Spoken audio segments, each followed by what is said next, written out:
à tous et bienvenue sur Lunettes 3D, notre podcast où on parle de cinéma et de pop culture posément à vos côtés.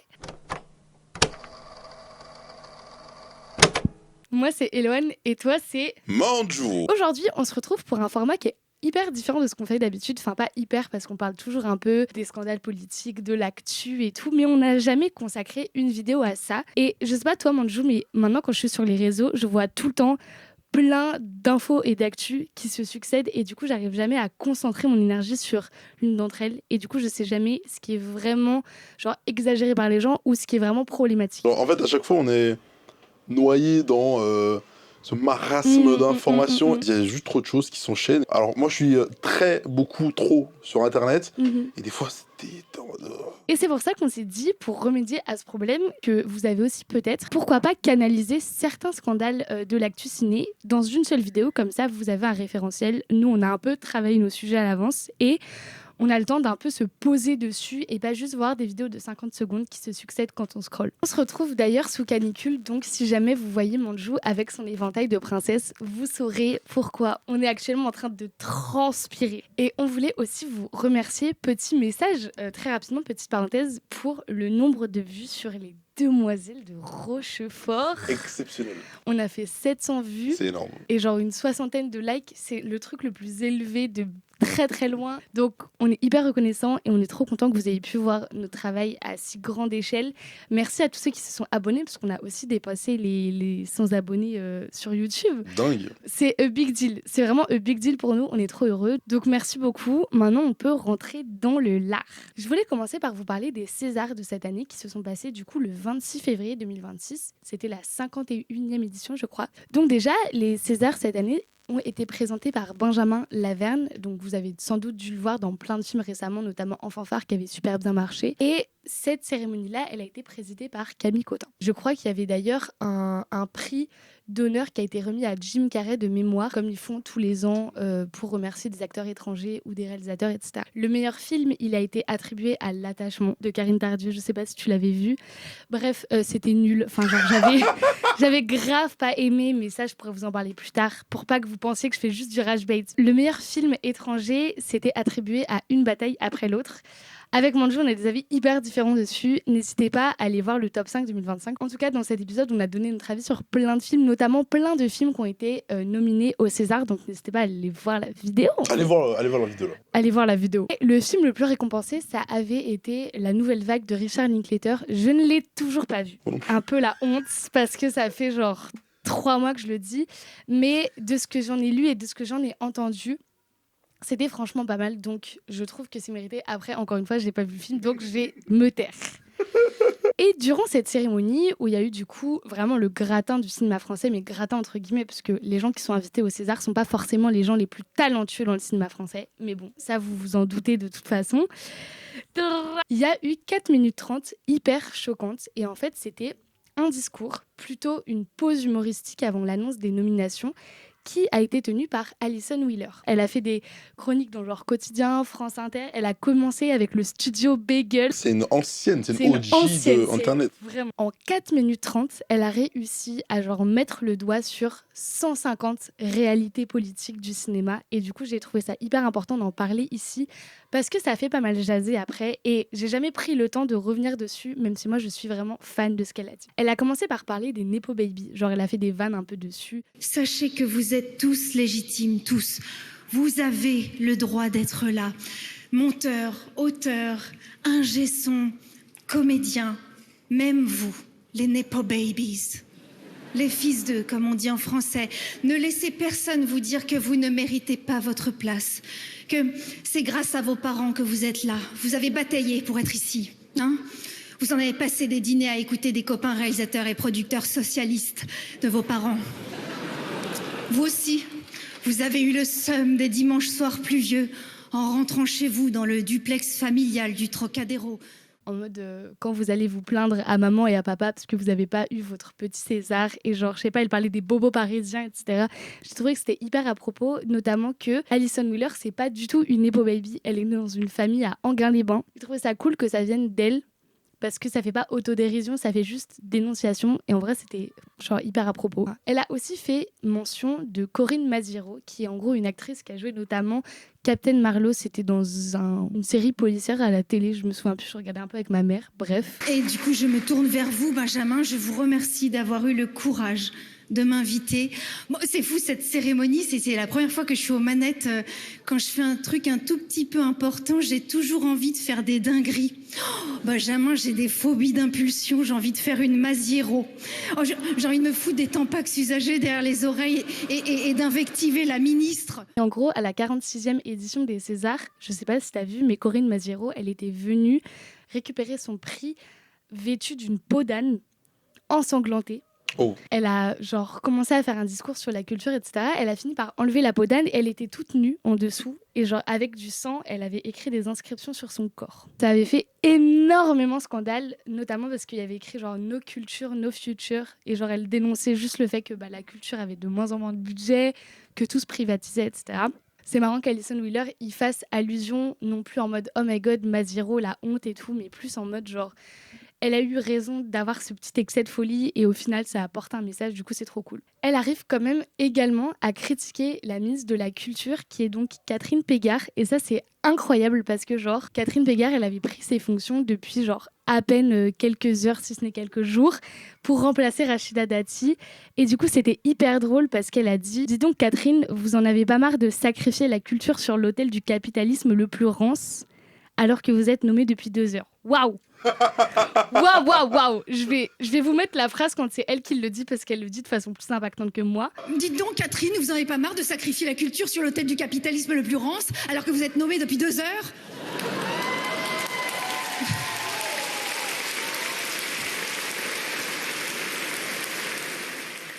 Même si je me suis pas renseignée sur pourquoi cette ministre-là, elle était pas full bien, de toute manière, elle est sous le gouvernement Macron, donc voilà, je vais me passer de commentaires. En tout cas, très fun. Très fun, et le fait qu'elle ait réussi à en parler et que beaucoup de gens ont ri. Après, je sais pas si c'est des rires de gêne, des rires de groupe ou des rires de validation, mais dans tous les cas, tous ces rires, ils soutiennent son propos, et c'est pour ça que je trouve que le format humoristique est cool. C'est pas comme un discours politique où on te donne la force par des « ouais » et des applaudissements. Là, les gens rigolent. Donc, de toute façon, peu importe la raison de leur rire, t'es quand même soutenu et tu avances dans ce que tu dis. Il y a même Franck Dubosc qui a rigolé. Et moi, ça me fait rire parce que pour moi, c'est le capitaliste qui fait des films pétés tous les ans. Elle arrive même à caler une vanne sur l'abbé Pierre. Et pour moi, c'est pour ça qu'elle est genre trop forte. C'est un honneur, cher Benjamin Laverne, de partager cette soirée avec vous, qui êtes un si grand acteur. Ah ouais, de théâtre, de cinéma. Mais vous avez une sacrée palette. Vous pouvez tout jouer, un chef d'orchestre, un marié qui s'envole, même l'abbé Pierre innocent. Ça... Si... Parce que pour l'anecdote, Benjamin Laverne, il a fait un biopic sur l'abbé Pierre en 2023 qui s'appelle Une vie de combat. Oh wow. Et c'était avant. Le timing horrible. Je pense vraiment que Laverne, quand il a vu tous les trucs sur l'abbé Pierre, il s'est dit genre, oh putain. Je rappelle que elle aurait jamais pu faire ces vannes-là sans l'approbation et la validation de Benjamin Laverne avant et de tout le comité des Césars. Donc, les gens qui disent, ça se voit que Benjamin Laverne, il n'était pas prévenu de la vanne, c'est pas vrai, les gars. Il y a 1 milliard de répétitions, il y a des générales, et les gars, arrêtez il a dû entendre les vannes un milliard de fois. Genre, faut pas penser qu'au César, qui est une des cérémonies du ciné qui est le plus regardée en France, les gens ne sont pas aware de ce qui va être dit. Il y a que les discours qui sont la seule part d'improvisation dans ces cérémonies-là. Et pareil, je trouve que c'est un choix marketing intéressant pour Benjamin Laverne parce que le fait qu'elle en rigole et qu'elle dise, genre, en gros, de toute façon, vous n'étiez pas au courant, lui, ça le clean un peu, tu vois. Vu qu'ils en rigolent ensemble, ça montre que, genre, il est innocent par rapport à ce film-là, il n'était pas au courant des choses. En tout cas, j'espère qu'il n'a pas fait un film sur un énorme violeur en le sachant, genre. Parce que même quelqu'un, je pense, qui s'en fout, entre guillemets, même niveau de son image, il ne le fait pas. Beaucoup ont dit à propos de ce discours que les Césars, c'était pas le lieu pour avoir ce genre de propos. Et pour moi, si les Césars, c'est pas une tribune pour dire justement, dénoncer les injustices, qu'est-ce qu'en est une, genre. Quand tu profites d'un moment où tu as des audiences télévisées qui sont énormes, où tu as plein de gens qui vont suivre parce que tu as des récompenses de films et des nominations, donc ça déjà ça marche hyper bien. Faut arrêter de dire que rien n'est politique dans ce monde alors que dès l'instant où tu as une cérémonie qui remet des prix à certaines personnes et pas à certaines autres, toute la polémique avec Roman Polanski qui avait eu ses prix notamment alors que c'était une énorme merde. Pour moi justement, tous les choix qui sont faits lors de ces cérémonies, ils sont éminemment politiques. Et rien que le fait de parler de ça et de dénoncer le capitalisme, l'influence, genre les Nepo Babies dans ce monde qui est quand même ultra fermé, je trouve ça hyper pertinent. Et l'humour, pour moi, c'est une première étape pour le faire. Mais il faut aller plus loin aussi. Il faut faire des vrais discours après et il faut aller au-delà de juste le sarcasme et l'autodérision. Parce que même si grâce à sa chronique d'humour, elle a genre rapatrié beaucoup de gens autour d'elle, elle contribue aussi à apporter un peu plus de légèreté à ça, alors que c'est des sujets qui sont hyper importants. La culture, c'est politique. Les gens qui sont en mode, ouais, mais vous ramenez toi à la politique, mais tout est politique en fait. Le prix de ta baguette de pain, c'est politique en fait. Ouf. Pour moi, la prolongation qui aurait été incroyable, mais elle pouvait pas le faire parce que les Césars c'est diffusé sur Canal, c'était d'aller attaquer Bolloré. Je pense qu'elle a écrit une vanne comme ça et que ça a été cut. Ça pour le coup, même si elle a pas fait de vanne dessus, ça a gagné vachement en résonance, notamment avec le Festival de Cannes. Je pense que vous avez un peu vu l'actualité, mais Bolloré, du coup, on lui reproche son influence de masse sur le cinéma. Il est maintenant propriétaire du GC. Il a une mainmise totale sur le cinéma français. Et surtout, le gars, contrôle Canal+. En France, tu ne fais pas un film sans Canal+.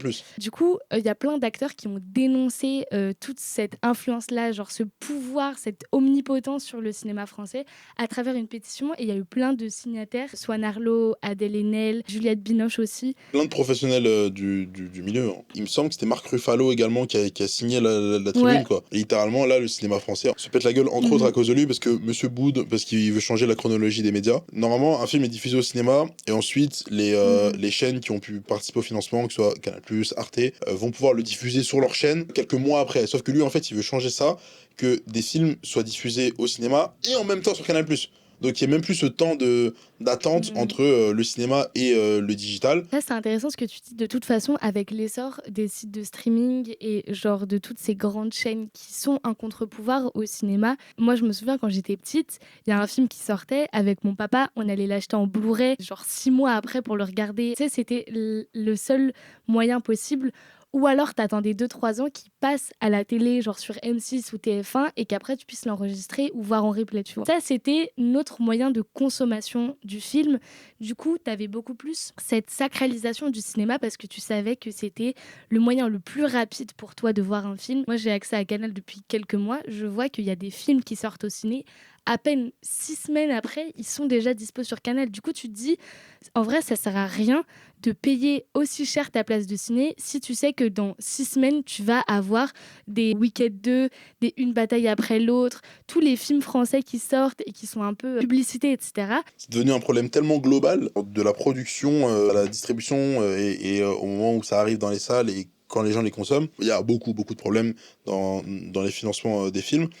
Et derrière, dans la distrib, quand les places de ciné sont aussi chères, notamment chez UGC, et dans tous les cas, Bolloré, si les gens vont pas chez UGC, mais ils ont Canal+, dans tous les cas, l'argent rentre dans sa poche. Donc, globalement, il y a plein de pépites qui sortent au cinéma, et si t'as pas cet attrait-là pour le cinéma, et t'es pas un peu passionné, entre guillemets, tu vas jamais au ciné, en fait. T'as la flemme de claquer 20 balles à chaque fois que tu vas aller voir un film d'1h30. T'as aucune garantie si le film est bon ou pas. Exactement. Genre, moi, j'avais vu une meuf sur les réseaux, je sais plus qui disait ça, qui disait il faudrait banaliser le fait d'avoir une réduction sur la place si le film que t'allais voir est pété. Alors que si juste on mettait les places de cinéma genre à 5-6 euros. Une place à 5 euros, tu l'as que pendant le printemps du cinéma qui dure genre une semaine dans l'année. Maintenant, quand tu vois un film au cinéma qui est soutenu par Canal, excusez-moi de le dire, hein, mais la majorité du temps, c'est la même structure narrative, c'est les mêmes effets spéciaux qui sont utilisés, c'est les mêmes acteurs, tout simplement. Genre, j'ai l'impression qu'on a une déclinaison de films qui sont hyper similaires, que ce soit dans la sci-fi, dans le thriller, dans le policier.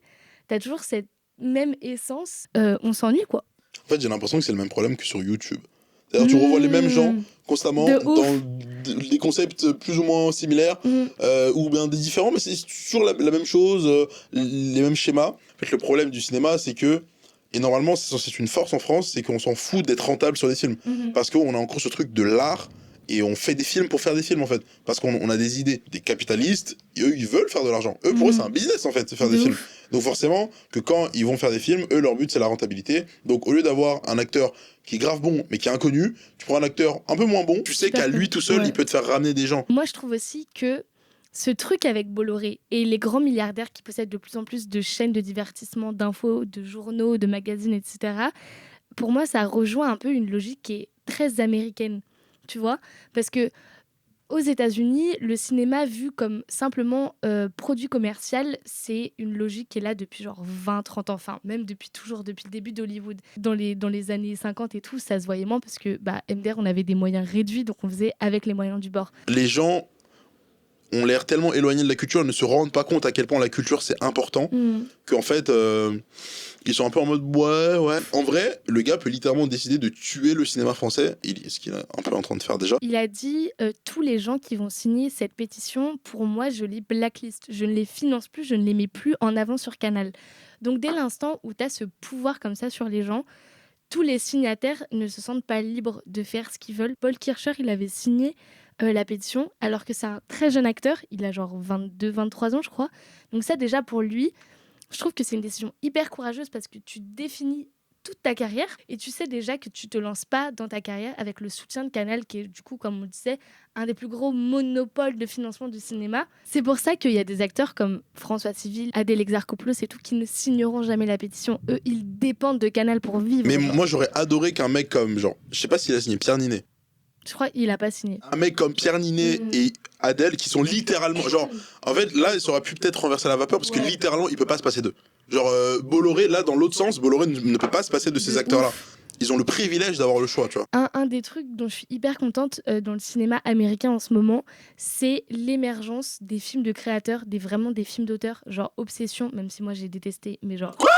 Non mais ça on en fera une vidéo, mais j'ai pas du tout aimé Obsession, mais bref. C'est que des films avec des réalisateurs qui sont genre majoritairement jeunes, qui ont un regard hyper frais sur le cinéma et qui proposent des acteurs qu'on n'a encore jamais vus, ou alors des acteurs qu'on a vus mais dont le talent est sublimé par une réalisation qui est hyper originale. Genre dans Backroom, il y a Renate Reinsve, nous on l'adore, de valeur sentimentale. Quand tu fais un film d'auteur, tu sais que tu n'auras pas les mêmes moyens que quand tu fais un blockbuster. Genre. Parce que littéralement, Obsession, c'est 750 000 de plus. Il faut vous rendre compte que un petit film de merde français, là, on tape minimum sur du 3-4 millions. En dessous, c'est compliqué de faire un film. L'écrasante majorité de ton budget part dans juste payer tes équipes. Il y a des courts-métrages qui ont ce budget-là, tu vois. Mais il n'y a jamais eu un film aussi rentabilisé. Oui. Et tu vois, genre, même si moi, j'ai pas à me méfier pour certains points, je ne peux qu'admirer ce qu'il a été capable de faire parce qu'il a su parler à la Gen Z. Et déjà, ça, pour moi, c'est genre l'angle d'attaque pour faire du cinéma désormais. Une des raisons pour lesquelles le cinéma français se meurt, c'est parce qu'il ne parle pas à notre génération. J'ai vu une vidéo sur ça très pertinente. Moi aussi, justement, c'était un mec qui en parlait, genre Facecam et tout. Je sais plus qui c'est, je suis hyper frustrée, je ne note jamais les vidéos. Mais si tu veux ramener des jeunes dans les salles, c'est qu'il faut que tu leur parles à eux dans le langage qu'ils connaissent. C'est pas pour rien que L'épreuve du feu est un film que moi je sais que les potes qui sont allés le voir et tout, ils ont grave kiffé le film parce que c'est un film par un réalisateur jeune sur des jeunes avec un regard nouveau et puis au-delà du film du fait que le film est juste excellent, tu vois. Les films français en fait, ce qui me saoule, c'est qu'il y en a beaucoup, en fait c'est les téléfilms. Tu sortirais des téléfilms au ciné tels qu'on en a sur TF1 et tout, les romances M6 lors de Noël où t'as la citadine qui rentre en voiture dans son vieux bled et qui tombe amoureuse d'un bûcheron. Ça, frère, ça pourrait legit sortir sous le cinéma de Bolloré. Tu vois, c'est plus la France à Macron, c'est le ciné à Bolloré. Tu sais, la barre, elle est tellement basse que tu peux sortir n'importe quoi. Tu mets 2 grandes têtes du cinéma français à l'affiche. Bam. Pour revenir un peu sur le discours d'Alison Wheeler, c'est pour ça que je trouve que elle a ouvert une porte de fou. Parce qu'à travers son discours, elle a ouvert plein de valves qui genre, font écho à des problèmes politiques. Et même si elle n'a pas cité le nom de Canal+ haut et fort, on y a tous pensé. En parlant carrément de Bolloré et de la pétition qu'il y a eu justement à Cannes, on parlait tout à l'heure, en fait, je trouve ça très pertinent de la place politiquement qu'a ce genre d'événement et qu'évidemment c'est éminemment politique et tout. Évidemment, j'ai envie de parler du scandale de Moulins. Avec Gilles Lelouch, on va mettre un petit extrait du moment de l'interview, mais en gros, il y a un journaliste qui s'adresse à Gilles Lelouch. C'était en conférence de presse, Ouais, c'était en conférence de presse, donc devant toutes les caméras de Cannes, sous tous les projecteurs, parce que ça aura son importance après, et un journaliste qui pose la question à Gilles Lelouch. L'année prochaine se dérouleront les élections présidentielles en France. Le Rassemblement national, fondé par certains des collaborateurs de Klaus Barbie, traîtres à leur nation, ont une chance d'arriver au pouvoir.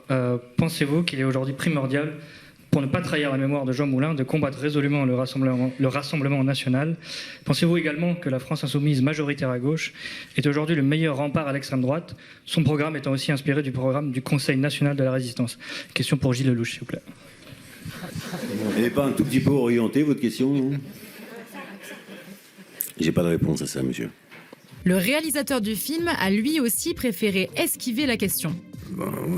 Je sens qu'on n'est vraiment pas là pour commenter la politique française. Moi, je sens qu'on a fait ce qu'on a pu pour rendre hommage à Jean Moulin, qui était pour moi une figure dont on n'a pas vraiment mesuré la portée dernièrement. Question 100% à propos. Et donc Gilles Lelouch évidemment répond, elle n'est pas un peu orientée votre question? Elle l'est, tout comme normalement un film sur Jean Moulin. Enfin, il n'y a pas plus orienté comme film, je trouve. Ça me paraît juste logique. Et du coup, il décide de ne pas répondre à ça. Il y a le réalisateur du film qui en gros dit que l'équipe elle est pas là pour parler de l'actualité politique française. Bref, on est à 1 an des présidentielles, les gars. SVP, genre. Le film retrace pas toute la vie de Jean Moulin, mais sur sa mission d'unification sur la résistance, sur l'arrestation, sa torture par Klaus Barbie et son refus du coup de livrer des informations sur la résistance, ce qui va amener à sa mort. Donc un film très engagé sur l'antifascisme et la lutte contre le nazisme et tout ça. La question elle est on point, notamment parce que en France on a un parti qui peut être aux portes du pouvoir et qui a littéralement dans ses fondateurs, Pierre Bousquet, un ancien Waffen-SS. Mais même quand tu remontes aux grandes figures politiques du Rassemblement national, t'as quand même Jean-Marie Le Pen. C'est une des figures du néonazisme. Les gens qui disent le Rassemblement national, c'est pas d'extrême droite, le doigt dans l'œil que vous vous mettez. Je vous mets un point dans l'œil, carrément. le coude dans l'œil. En fait, faut arrêter de mettre tellement de déni sur la politique et sur la situation. Les gars, il faut remonter à l'histoire. Que des gens qui étaient très proches, si ils croisaient Hitler, pour eux, il y avait photo. Il y avait bise. Il y avait selfie en fait. Donc, évidemment que la question, elle est plus que pertinente. Et pourquoi moi, j'ai juste pas compris la réponse de Gilles Lelouch? Parce que Gilles Lelouch a déjà fait des prises de parole contre l'extrême droite en étant très très précis, notamment au moment des législatives. Et donc, en fait, on n'a pas de doute sur le positionnement de Gilles Lelouch contre l'extrême droite. Est-ce qu'il vote LFI ou pas? On s'en bat les couilles. Peut-être qu'il vote Macron. Ah, bizarre, mais vas-y. La justification qui me paraît logique, c'est qu'il est à Cannes, il y a certainement les producteurs de films qui étaient en mode, bon les gars, pas de politique et tout. Sauf que là, tu défends un film sur Moulin, c'est la moindre des choses. À la rigueur, peut-être la question, elle est très orientée, machin. En termes de... Bon, on parle de LFI. T'aurais trouvé une façon, genre, moins dirigée, mais tout de même politique, en disant je ne veux pas parler peut-être de LFI dans cette réponse, je ne veux pas donner mon soutien à des candidats présidentiels, nonobstant c'est réel que dans les présidentielles et dans les candidats qui ont été annoncés, il y a une menace de l'extrême droite qui descend des problématiques que dénonçait Jean Moulin. Tu fais une réponse comme ça. 100%. Donc évidemment, selon moi, le bad buzz est 100% mérité. Quelques jours après, le bon vieux Gilou met une story Instagram. En gros, il a dit qu'il n'a jamais soutenu et ne soutiendra jamais un parti qui prend de la haine et tout. En gros, il dit qu'il ne soutiendra jamais le RN. Sauf que t'as quand même une différence entre devant tous les médias, au Festival de Cannes et dans ta story Instagram. C'est même pas un post. Là, c'est dans ta story Instagram. Donc, il y a peut-être, au milieu, il y a peut-être 2000 personnes qui vont le voir. Surtout que choisir de ne pas parler de politique alors que c'est omniprésent, c'est un choix politique. C'est comme tous vos potes dans la cour du lycée et à la fac qui vous disent « Ouais, moi les gars, je suis apolitique, la politique, ça m'intéresse pas. » Ferme ta gueule. Rien que dire ça, c'est un choix politique. Parce que tu as le privilège de te dire que ça ne t'intéresse pas et que ça ne t'affecte pas. Dès l'instant où il dit « Votre question, elle est orientée, je ne vais pas répondre » alors que ton film, il parle clairement de la politique, c'est un privilège de tarler fou et interdire les acteurs qui bossent pour lui de parler de politique. Enfin, je suis désolée, mais c'est également de la propagande. Et moi, j'ai envie de poser une question. S'il vous plaît, répondez en commentaire. Est-ce qu'on peut promouvoir un film sur la résistance sans être interrogé sur la politique actuelle. Et comment est-ce qu'on peut concevoir de faire un film aussi politique sans se dire qu'on va être interrogé sur la politique actuelle et en disant que bah non, on n'est pas là pour être interrogé sur la politique actuelle. Quand il y a autant de liens, comment est-ce que c'est possible ? Je vous demande s'il vous plaît une réponse. Est-ce que c'est la lâcheté de votre part ? Est-ce que c'est, je sais pas, un manque de courage ? Un manque d'éducation ? De la bêtise ? Je ne sais pas, parce que vous avez l'air d'être des personnes intelligentes, donc certainement de la lâcheté de votre part, qui sont peut-être induites de plein de choses, voilà. Mais même littéralement, avant-hier, il y avait la panthéonisation de Marc Bloch. Et la famille a demandé explicitement qu'il n'y ait pas de membres du RN, parce que, logique, genre. On parle énormément du capitalisme et de l'importance des investissements, des financements de ce genre de cérémonies, de ce genre de remise de prix, etc. Avec Manju, on voulait un peu débattre sur les influenceurs à Cannes. Parce que ça a fait énormément jaser. Vous savez vous-même que depuis quelques années, depuis que les réseaux sociaux ont pris autant de pouvoir et d'importance dans le paysage médiatique, il y a plein d'influenceurs qui sont invités au Festival de Cannes et pas que des influenceurs spécialisés dans le ciné. Par exemple, Reg le Gorilla, il y est allé, mais je crois que tu m'avais dit qu'il était allé tout seul. Enfin, genre, il n'était pas soutenu par une marque. Bon, on a notre avis sur Reg, mais au moins, c'est un influenceur ciné. Je peux pas dire qu'il a rien à voir avec le Festival de Cannes dès l'instant où sur YouTube, il fait juste des vidéos sur le cinéma. Lui, il a raison d'y être, comme plein d'autres influenceurs que je suivais un peu, genre Lala Cinéma, tous ces gens-là et tout. Eux, ils ont raison d'être au Festival de Cannes et d'être invités par des marques parce que c'est des gens qui sont dans le ciné, qui font des films, qui font des critiques et tout. Donc, pertinent. Maintenant, qu'est-ce qu'on fait des influenceurs qui sont invités par L'Oréal, par tous ces gens-là, pour faire leur montée des marches, pour aller voir le film d'ouverture et pour ensuite rentrer chez eux ? C'est quoi notre avis à propos de ça ? L'économie globale aujourd'hui des marques, c'est dans leur pub, j'ai l'impression qu'ils ne travaillent plus le marketing, juste ils se disent bon, on va prendre un influenceur, on va lui mettre un de nos produits, et hop là, ça vend, tu vois. Et le truc, c'est que ça marche en fait. Et donc forcément, Cannes ne déroge pas à la règle. Vaut mieux avoir genre un influenceur très connu qui a jamais parlé de ciné de sa vie, mais au moins il est très connu, et donc il peut mettre de la lumière sur l'événement. C'est toujours ce truc très frustrant pour les gens qui font du ciné, ou qui sont dans ce domaine-là, qui auraient aimé y être et qui n'y sont pas. Et en fait, tu vois des gens qui vont juste voir le film d'ouverture, qui s'endorment pendant et qui vont voir, sur toute la semaine de Cannes, ils vont voir 2 films. Et t'es en mode, mais frère, je laisse ta place, tu vois. T'as des gens, des influenceurs qui vont prendre, parce que tout le monde peut te demander une accréditation, donc en présentant ton projet, tout ça, machin. Donc quand t'es un influenceur, c'est plus facile, je pense, d'être accepté à avoir la crède. Donc ils ont la crède, et vu qu'ils sont un peu riches, parce qu'ils sont influenceurs et tout. Donc ils y vont, et donc, vu que souvent ils connaissent des gens parce qu'ils sont influenceurs, ils ont derrière, au final ils se retrouvent avec des passe-droits, comme des gens invités, mais ils n'ont pas été invités. Donc il y a toujours un peu ce mélange-là de gens qui viennent par leurs propres moyens, qui demandent une accrède, des gens qui sont invités, et d'autres qui sont des putains d'imposteurs. Faut rappeler quand même que le Festival de Cannes, ça a toujours été une enseigne publicitaire. Enfin, genre, même avant les réseaux sociaux, les influenceurs, etc. Moi, ça me fait penser à une scène dans La Cité de la Peur, je sais pas si tu l'as vu, qui est genre un film de Les Nuls, qui est genre extraordinaire avec Alain Chabat et tout ça, machin. Il y a une scène de la montée des marches où il y a le présentateur de la cérémonie qui dit et voilà la sous-préfète. La sous-préfète, elle monte les marches. Et genre, il dit, et revoilà la sous-préfète. Et la sous-préfète, elle remonte les marches, ça. Enfin, genre, moi, ça me fait beaucoup rire vu que c'est le comique de répétition. Voilà la sous-préfète. Arrêtez, Jean, c'est fini. Derrière cette phrase aussi, il dénonçait le fait que la sous-préfète, qui n'a rien à voir avec le Festival de Cannes, elle monte les marches 8 fois.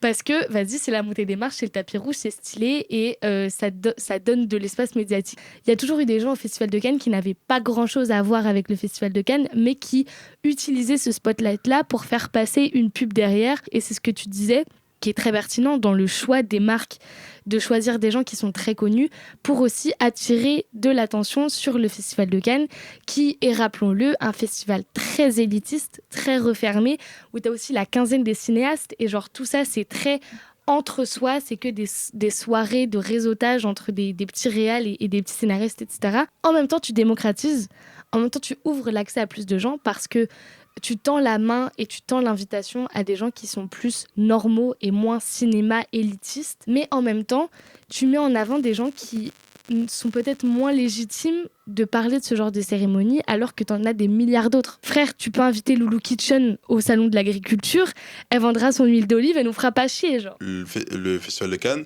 c'est un marché du cinéma. Genre, il y a des gens qui sont là pour vendre leurs films, il y a des gens qui sont là pour juste réseauter. Pour se faire repérer. Ouais, c'est ça. Donc, en fait, il y a des gens qui jouent leur carrière, leur vie. Donc, c'est d'autant plus, dans un sens, frustrant quand t'as des gens qui ont des projets solides, qui demandent la crédit et tout, qui sont refusés. Et quand t'as d'autres guignols... et est-ce que t'es prêt à te lever à 7h du matin pour aller...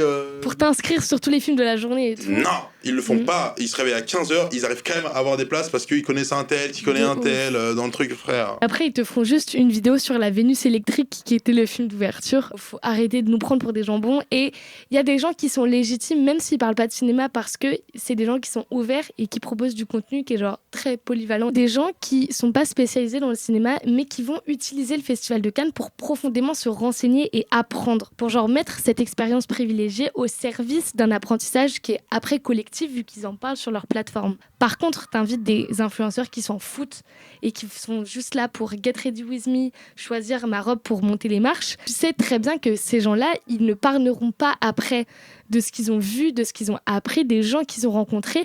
Et donc, en fait, ça dénature le Festival de Cannes. Et il y a plein de gens qui ne sont pas cinéphiles, qui sont pas très renseignés, etc., qui pensent juste que le Festival de Cannes, en vrai, c'est une soirée de promotion. J'ai des potes qui sont pas du tout branchés ciné, et des fois, ils sont de toute façon, Cannes...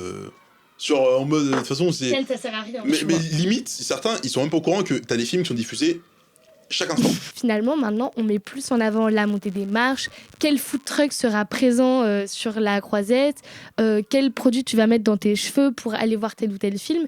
Et au final, ce truc de panneau publicitaire humain, on le ressent d'autant plus dans ce genre de cérémonie, ou comme pendant les flammes, ou comme pendant tous les salons ou les festivals. Le sujet principal de l'événement passe à la trappe. Mais l'année prochaine, on a Cannes, les gars, vous inquiétez pas. L'année prochaine, on a Cannes. Et on sera des influenceurs ciné. J'ai pensé à un autre scandale sur l'abandon. Le film sur Samuel Paty. Il y a un influenceur, je sais plus qui c'est. Voilà. Et il s'était pris une énorme vague de haine. Menaces de mort, insultes racistes. Il avait reçu des trucs, des photos de chez lui, etc. Pour juste avoir dit ce film, peu importe à quel point il parle d'une tragédie qui est réelle, c'est un film qui reste dangereux. C'est un film dangereux. C'est vraiment un film dangereux. Genre là, j'ai vu le film. Je me suis dit, je savais que ça allait être nul. Mais peut-être, ils allaient pas être si cons, ils allaient trouver un moyen de dire ok, bon, Monsieur Paty, c'est un martyr tourné, d'accord. Mais qu'il y a quand même un truc de un peu nuancer les choses sur le reste et que pas faire un amalgame, c'est un film dangereux. La vie de ma mère, là, je sors. Derrière, un couple de mecs qui sont en mode. Eh ben, on voit quand même ce mari qui dit non, mais c'est pas tous. Et elle dit. Pas d'amalgame. Elle dit ouais, mais ceux qui sont gentils, ils sont en mode. Gros, en fait, il y a des scènes. Alors, tellement, il y a du choc, genre, tu sais, à la fin. Tu sais, des fois, t'as des films qui sont mauvais, mais là, les gens, ils applaudissaient. Vous applaudissez quoi, franchement ? Sortir un film comme ça, dans un climat politique qui est tel que aux élections de 2027, on a des néo-nazis qui peuvent être élus, savoir que tu sors un film sur à quel point les Arabes, ils sont dangereux et il y a des terroristes qui peuvent menacer des hommes blancs qui sont juste professeurs, en fait, tu donnes du matériel à de la récupération politique qui est genre immense. Et Samuel Paty, c'est un événement tragique qui nous a tous énormément affectés et qui a détruit la confiance des professeurs en leurs institutions publiques. Et du coup, c'est hyper important d'en parler, mais il faut en parler en faisant des documentaires, des articles, des reportages, des témoignages de gens qui étaient vraiment là, pas en prenant des acteurs et en apportant de la fiction dans quelque chose qui n'est pas propice à fictionner. Parce que le problème, littéralement, de la fiction, c'est que ça enjolive les choses, ça arrondit des angles, ça fait des choix de fiction, et puis le timing n'est pas anodin, parce que, je sais plus si c'est un des producteurs ou justement le réel, quelqu'un qui, en tout cas, qui a bossé de très près sur le film, est proche du RN. Évidemment, quand j'ai vu ça, j'étais en mode « Ah !» Ceci explique cela. Et je suis désolé, mais l'événement est encore trop récent. C'est beaucoup trop récent. Genre, à l'arrivée, un documentaire qui retrace...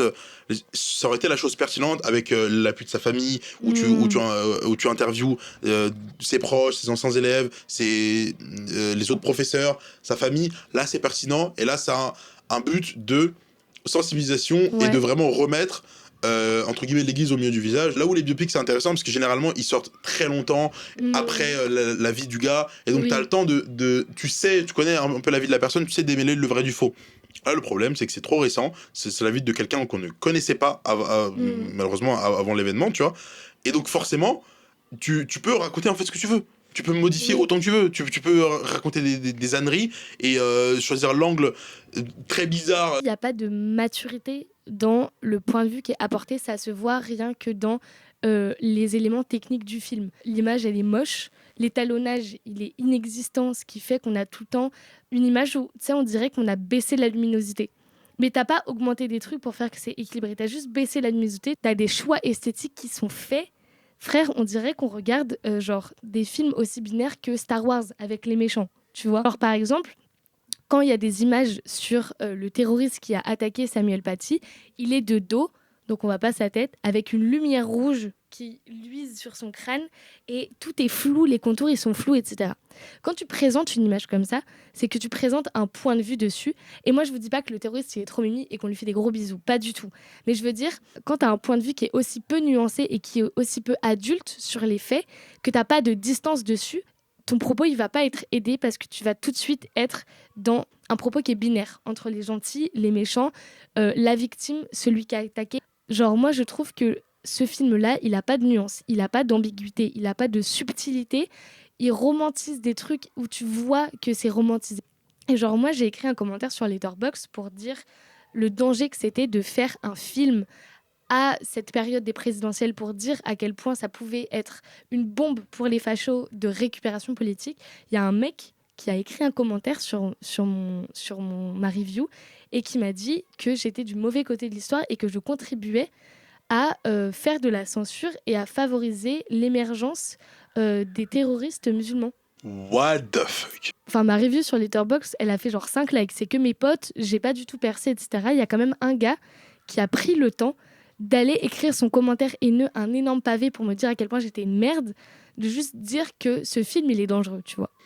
Mais c'est lunaire. Et bizarrement, Grim Cujo, tous les gens qui l'ont menacé de mort, qui l'ont insulté, qui ont retrouvé son adresse, qui veulent sa peau, étrangement, c'est que des gens d'extrême droite.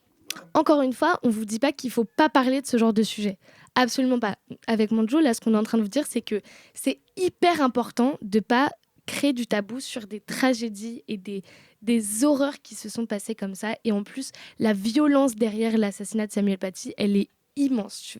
On n'est pas en train de dire qu'il faut pas en parler, on est juste en train de dire que quand tu abordes un sujet comme ça, tu peux pas te permettre de pas analyser le contexte dans lequel tu vas sortir ce film.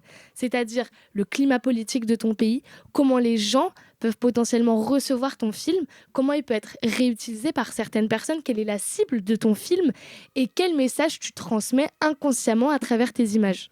Des fois, c'est ça qui rend fou avec les réseaux, parce que sur un petit extrait, les gens n'ont pas toute ta pensée, tout ce que tu voulais dire et tout machin. Et surtout, sur un extrait de 1 minute, t'as pas le temps de dire tout ce que tu veux dire, tu vois. Et ça a pris des proportions que je pense même lui ne pensait pas. Les gens sont, enfin, désolé de dire ça comme ça, mais ils sont trop dans l'émotionnel quand on parle d'un film. Là, ils jugent le film, pas la vie de Samuel Paty. Il faut juste avoir de l'esprit critique et on en manque cruellement maintenant. Et c'est là aussi où le cinéma français il est en train de mourir. C'est que avant, par exemple, tu avais des grandes chaînes comme Télérama qui faisaient des vraies critiques des films et qui disaient vraiment si un film était bon ou mauvais. Bien sûr, toute la subjectivité derrière, elle est gardée, mais c'était de dire, là, moi, je juge que ce film, il est pas bien et je vais argumenter pourquoi. Maintenant, les gens ne font plus ça. Et du coup, les gens, au lieu de se dire, pourquoi est-ce que Grimm, là, il a dit que c'était dangereux, attends, je vais peut-être réfléchir par moi-même dans mon petit cerveau de raisin sec, ils se disent juste, là, c'est une horreur ce qu'il vient de dire parce qu'il vient d'attaquer Samuel Paty, il vient de souiller sa mémoire. Si on tire un peu le fil de tout ce dont on a parlé, on reste un peu toujours autour de cette idée de privilège. Et il y a un débat qui est arrivé genre très récemment sur la sortie du film de l'Odyssée. Et il y a beaucoup de gens qui ont dénoncé plein de trucs à juste titre sur le film et sur cette idée de privilège que représente le fait d'aller au cinéma désormais. Globalement, un film de Christopher Nolan est très très attendu. Un film pareil, dont les gens parlent depuis plusieurs années, tu vois, parce qu'on sait qu'il est en production, machin, avec un casting. Mais il faudrait trop de X pour faire du XXL, genre. Mais c'est un peu la sainte trinité des réalisateurs bankable. Nolan, Scorsese, Tarantino. Et le problème, c'est que pour profiter pleinement de ce film, il faut aller le voir en IMAX. Et en soi, ça pourrait ne pas être un problème si des salles IMAX, il y en avait beaucoup. Parce que des salles de cinéma, en France, on l'a regardé tout à l'heure, il y en a un peu plus de 5000. C'est bien. Les salles IMAX, devinez, roulement de tambour, il y en a une trentaine. Ça fait, on a calculé, si nos calculs sont ça fait 0,7% des salles en France qui sont bien sûr concentrées dans la capitale et les grandes villes. Dans les grandes villes. Déjà, il y a des endroits où les cinémas, il n'y en a pas des masses. Tu dois peut-être faire 10-15 minutes de voiture, mais à la rigueur, vas-y, c'est ok, tu vois. Mais c'est la majorité de la France. Et surtout, en plus, le film, c'est IMAX 70 mm. Je crois que toutes les salles IMAX ne sont pas en 70 mm. Donc en plus, là, de toute façon, dans tous les cas, tu es obligé d'aller voir dans des salles où, en fait, il y en a très, très, très peu en Europe. Regardez, je crois que 60% des salles IMAX sont concentrées au Canada et aux USA. Donc forcément, eux, c'est pas un problème de ouf. Et rappelons que ça, c'était un choix qui était totalement conscient de Christopher Nolan parce qu'il a tourné son film avec des caméras IMAX. Entre le IMAX et la version que 99% des gens vont voir, même chez toi et tout ça, c'est la version que tu vas voir. Le film, tu n'as pas le même film. Genre littéralement, l'œuvre que tu as, elle est croppée. Ça rejoint 100% ce truc c'est de l'élitisme, mais genre exacerbé à un point. C'est juste dingue comment... j'avoue, en tant que... Voilà, ça me déçoit de Nolan. Après, bon, le gars est globalement très élitiste dans tous ses films, tu vois. Donc, t'as donc une salve de gens qui ont validé ce truc-là, quoi. Parce qu'il y a plein de checks de vérification. En fait, le gars veut trop être précurseur dans un truc, sauf que les salles IMAX, ça met du temps à se construire, ça met du temps à se démocratiser. Il y a des gens qui sont films qui vont pas aller le voir, en fait. En plus, je suis désolé, mais un film comme l'Odyssée... Évidemment que les images sont importantes, les grandes étendues, parce que c'est l'époque, donc t'as pas des bâtiments de merde et tout. C'est... Putain, genre, tu dois pouvoir profiter de ça. Ce serait réalisé par n'importe qui d'autre. Les gens, ils vont juste en mode « Oh my God, c'est l'Odyssée, c'est l'histoire qu'on nous raconte depuis qu'on est en primaire. Vas-y, c'est sympa, on y va par nostalgie. » Nolan, tu y vas parce que déjà, le casting, il est grandiose. T'as Tom Holland, Zendaya, Matt Damon. Et le fait de te dire que la pleine expérience du film, qui est l'expérience random, juste que l'image, elle fit dans le cadre du cinéma, c'est réservé à un tout petit pourcentage de la population. T'es là, pourquoi ? Du coup, il faut bien penser au fait qu'aussi, les salles d'IMAX, elles vont être prises d'assaut par les gens. Donc en fait, tu vas voir que 15 semaines avant la sortie, dès l'instant où tu vas pouvoir réserver ta place, en fait, tu pourras pas la réserver parce que ce sera déjà sold out. Et donc en fait, tu n'auras même pas accès au film. Parce que même si tu as les moyens de te le payer, il va y avoir tellement de gens qui vont aller dans les quelques salles en IMAX que tu verras jamais. Et puis même, on voulait parler au niveau du prix, parce que tout à l'heure, on a parlé du prix du cinéma. Une place UGC, parce que nous, on a des réductions étudiants, accompagnateurs, machin, mais une place de base, c'est 15,90. C'est énorme. 15,90 €, les mecs. Et donc, évidemment, tu m'étonnes que les gens ils vont 4 fois au cinéma dans l'année. Ça fait déjà 45 balles. Et pense aux familles. Une famille avec genre, je sais pas, une grosse famille. Tu vois, 2 parents, 3 enfants. La place enfant, elle est genre à 6-7 €, je crois, quelque chose comme ça. C'est déjà un luxe de pouvoir payer ta sortie avec toute ta mif. Et en plus, le popcorn au cinéma, est-ce qu'on peut parler du prix du popcorn ? À l'UGC, une formule, c'est genre 7 €. C'est popcorn, cher. boisson. Donc là, on parle de 15,90 pour les salles UGC. Et les IMAX, globalement, c'est entre 17-20 balles. Peut-être épinglez-moi si j'ai tort. Mais ça ne m'étonnerait pas que pour l'Odyssée, les prix... Ils augmentent, ouais. C'est logique. Bon, moi, ça me choquerait pas, tu vois. Mais c'est l'offre et la demande. Si t'as 30 salles qui font de l'IMAX et que toute la France entière, elle va aller voir le film, et c'est pour ça que il faut être conscient du privilège maintenant que ça fait d'aller au cinéma. Et moi, c'est un dilemme moral que j'ai, parce que en payant mon pass UGC tous les mois, je donne 20 balles à Bolloré quand même. Et ça me fout le seum. Mais il n'y a pas d'alternative qui est aussi rentable. On regardait tout à l'heure les abonnements, par exemple, MK2. MK2, je ne sais même pas si c'est à Bolloré. En fait, avec les trucs MK2, tu peux avoir avec ton pass UGC. C'est ça. Mais genre, même si tu prends un pass MK2 et que tu passes pas par le pass UGC, une carte 7 places, elle est à 56 €. Imagine, tu vas aller 7 fois au ciné en un mois, ça te fait 56 € par mois, comparé à 20 ou 30 € pour les plus de 26 ans en UGC. En fait, c'est tellement plus rentable et en plus, c'est illimité. Donc, tu payes pas une carte par place, tu payes une carte par mois. Donc tu peux y aller autant de fois que tu veux. Moi, ça m'énerve parce que genre j'adore aller au cinéma et plus on va au cinéma, plus on tombe sur des pépites et plus on voit des films qui sont niches parce qu'on s'ouvre à plus de choses.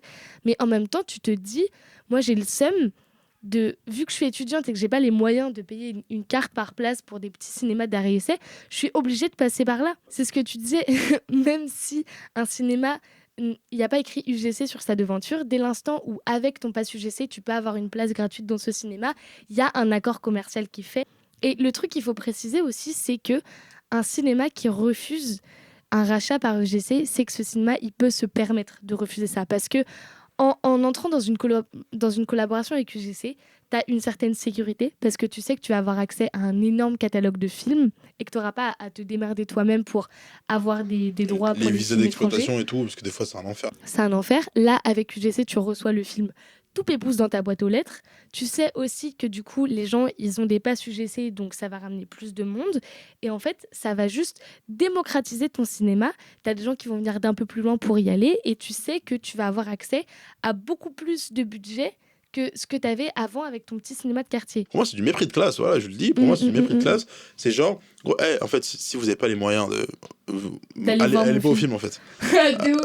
Allez pas au cinéma, les gars, vous n'avez pas les moyens d'aller voir IMAX. Et tu sais, ça me fait penser à ces puristes cinéphiles qui disent « Ouais, moi l'autre jour, je suis allée voir ce film en pellicule 12 mm. » Tu vois, tu te dis, frère, même dans ta consommation du cinéma, tu crées un gap entre l'élite qui a accès à une projection pellicule 12 mm et les gens normaux. Et en même temps, ils ont raison parce que quand tu as un film qui est tourné sur une certaine pellicule, le voir projeté dans ce format-là, évidemment que ça va améliorer ton expérience. Mais de là à du coup faire exprès de faire ton film que pour une minorité de la population ou que pour les États-Uniens et les Canadiens, tu forces un peu, genre. J'y ai pensé en venant et je me suis dit, dans le même temps, quand tu es artiste, est-ce que tu fais ton œuvre pour les gens qui la consomment ou pour toi? Parce que aussi en tant qu'artiste, il y a ce truc de ne pas toujours satisfaire le public et de se faire plaisir, tu vois. Mais en même temps, il y a ce truc où, gros, tu peux te faire plaisir en filmant autrement. Ouais, en vrai de vrai, t'as toujours filmé pas en IMAX. En vrai, tu peux te faire plaisir autrement, tu vois. Je pense qu'il s'est fait un kiff parce que, vas-y, il a une carrière hyper grande derrière lui. Il s'est dit, au pire, s'il y a moins de gens qui vont voir mon film, en vrai, c'est pas grave. J'ai juste envie de tourner avec des caméras IMAX, tu vois. Le pire, c'est que tout le monde va aller voir son film. Il s'est peut-être pas dit en mode... Je fais mon film pour que la majorité des gens le voient. Peut-être juste, je fais mon œuvre parce que j'ai envie de faire mon œuvre. Comme nous, quand on fait un épisode où on sait qu'on parle d'un film niche et que des gens, ils vont moins le regarder, mais on se fait plaisir. Mais parce que c'est ce truc de... Il fait partie de cette minorité des gens dans le cinéma où il sait que peu importe ce qu'il fait, tout le monde va voir son film. Et a raison, parce qu'il a fait des bons films. Il est trop fort. Moi, je trouve qu'il est trop fort. Dunkerque est un de mes meilleurs films. Tu remontes dans ses anciens films, je sais pas si tu as vu Memento. En fait, il a cette capacité de faire des films excellents. Donc, tu sais que de toute façon, si tu lui donnes ton argent, vas-y, c'est génial. Son pire film, à la rigueur, il est très bon. Il fait des bons films et il a toujours satisfait le public. Je me suis fait la réflexion, je me suis dit, pour moi, les gens qui font des films pour l'IMAX, c'est comme un mec qui ferait un film pour la 4DX. Tu vois, exactement. Genre, la 4DX, je crois c'est 30 balles la place pour être sur ton fauteuil qui bouge et avoir de l'eau chuter sur ta gueule. En vrai, des fois, c'est sympa. Genre, j'avais vu Jurassic World en 4DX. Et en fait, pour moi, faire un film en IMAX où tu sais qu'il y a peu de salles IMAX en France, c'est comme tu fais ton film exprès pour que le fauteuil il bouge et que tu as un truc qui te secoue les orteils. Ça, c'était que un genre 0,5% de toutes les actus et scandales politiques dans le ciné récemment. Mais en vrai, ça nous a grave aidé. Enfin, moi, ça m'a grave fait plaisir de débroussailler ça avec toi parce que, en plus, on était grave en débat et en dialogue à chaque fois qu'on abordait un sujet. Donc, dites-nous en commentaire si vous avez d'autres sujets à aborder parce que moi, je me vois grave faire d'autres vidéos comme ça. Et avec les réseaux, on a l'impression d'avoir de plus en plus de pluralité d'opinions parce que tout le monde ouvre sa bouche sur plein de sujets. Mais en même temps, vu que c'est des contenus que d'une minute à chaque fois, t'as l'impression qu'en fait, les gens, soit ils disent la même chose, soit ils introduisent des pistes, mais que t'as pas le temps. Qu'ils n'ont pas le temps de dire toutes leurs pensées, en fait, de ce qu'ils pensent réellement. Donc ça, c'est un peu frustrant pour tout le monde, en fait. Pour celui qui fait la vidéo et pour les autres. Du coup, voilà. Moi, je peux que vous inciter à bien voter l'année prochaine. Ah oui, non, votez bien, les gars. SVP, sinon, Belek, plus de monde joue. Vraiment. Tant qu'on peut s'exprimer et faire des putains de vidéos comme ça sur le sol français, on va les faire. Tant Exactement. qu'on nous laisse notre espace d'expression, parce que Dieu sait que la censure maintenant en France, elle s'est grave banalisée. Tant qu'on peut faire des vidéos YouTube comme ça et qu'on peut s'exprimer même à 100 personnes, je m'en fous. Tant qu'on nous entend un petit peu, bah c'est le plus important en fait. En tout cas, merci à vous d'avoir écouté et Merci. c'est trop cool que tu parles. Genre, j'aime trop comment Jou il vient. À chaque fois, je le fais pas venir assez. Je vous ai ventaillé un peu. Merci pour ce moment, Bah j'ai ouais, grave kiffé carrément. l'eau. Et puis, on se retrouve du coup le mois prochain pour parler d'un prochain film en fait. Ouais. Gros bisous. Bisous.